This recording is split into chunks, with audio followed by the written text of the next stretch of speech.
বিএনপিকে ভোট থেকে দূরে রাখতে সরকার আবারও একতরফা নির্বাচনে ষড়যন্ত্র করছে বলে অভিযোগ করেছেন দলের চেয়ারপারসন বেগম খালেদা জিয়া। বিএনপিকে বাদ দিয়ে দেশে কোনো নির্বাচন হবে না বলেও হুঁশিয়ারি দিয়েছেন তিনি। খালেদা জিয়া বলেছেন, আগামী নির্বাচন হতে হবে সহায়ক সরকারের অধীনে।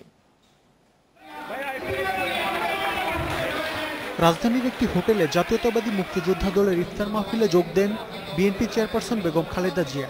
ইফতারের আগে বক্তব্যে তিনি অভিযোগ করেন, মুক্তিযুদ্ধের নাম ভাঙিয়ে রাজনীতি করছে আওয়ামী লীগ।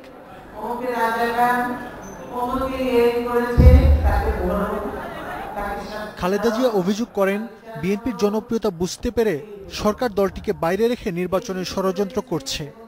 নানাভাবে হয়রানি করছে যাতে বিএনপি ইলেকশনে না আসে বা বিএনপি লোকজনকে ইলেকশন থেকে দূরে রাখা যায়।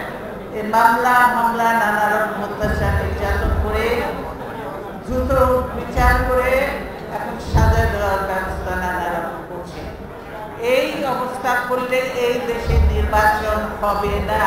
বিএনপিকে বাদ দিয়ে দেশে কোনো নির্বাচন হবে না। চাল সহ নিত্যপণ্যের দাম বৃদ্ধির জন্য ক্ষমতাসীন দলের লুটপাটকে দায়ী করেন বিএনপি চেয়ারপারসন। 10 টাকা কেজি চাল খাওয়াবে বলে মানুষকে প্রতিশ্রুতি দিয়ে আজকে 70 টাকা কেজি চাল খেতে হয়। শহর অঞ্চলগুলিতে দুর্ভিক্ষ অবস্থা বিরাজ করছে, কিন্তু এগুলো প্রচার হচ্ছে না। তারা রিলিফ পর্যন্ত দিচ্ছে না। এই রিলিফ চুরি করার অভ্যাস আওয়ামী লীগের স্বাধীনতার সময় থেকে এই রিলিফ চুরির অভ্যাস কোনোদিনও যায় না। আওয়ামী লীগের এই চুরির অভ্যাস কোনোদিনও যাবে না। এরা হলো চোর। এরা এখন নতুন ভোট চুরি করে শুরু করে দিয়েছে। কাজে এরা ভোট চোর, গম চোর, চাল চোর আর নানা বিদেশক চুরি।